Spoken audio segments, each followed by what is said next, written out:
Kuwepo na uwezeshaji kwa wakina mama, kuna mifumo rasmi na mifumo ambayo sio rasmi.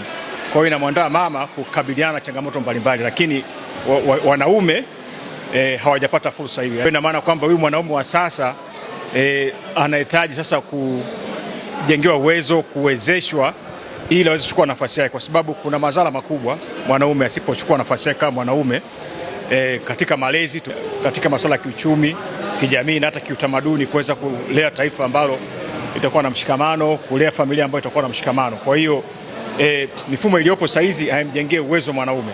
Kwa hiyo ni tatizo. Kwa hiyo sisi tunaweza kusema kwamba lengo letu kubwa sana ni kupaza sauti ili miundo mbinu au miundo ile ambayo itamwezesha mwanaume kufanya vizuri kama ilivyokuwa awali iweze kufanya vizuri. Yaani tumjenge mwanaume. Yaani mwanaume bora hatokei tu ili mradi, anajengwa.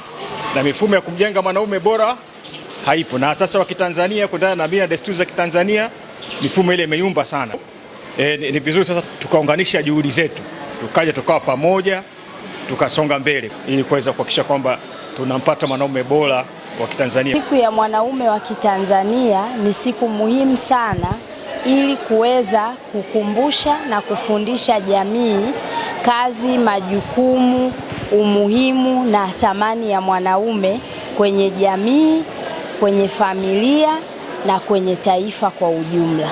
Ninaomba kuishauri na kuiomba serikali isaidie kuja na programu na miradi mbalimbali ambayo inaongelea namna bora za kumuimarisha mtoto wa kiume, kijana wa Kitanzania wa kiume kutoka kwenye ngazi ya familia, lakini iangalie kote vijijini na mijini, kwa sababu changamoto zao, wote wana changamoto ila zinaweza kutofautiana kutokana na maeneo wanayotoka, kama vile ambavyo fursa huwa zinatofautiana. Tulikuwa na mada ya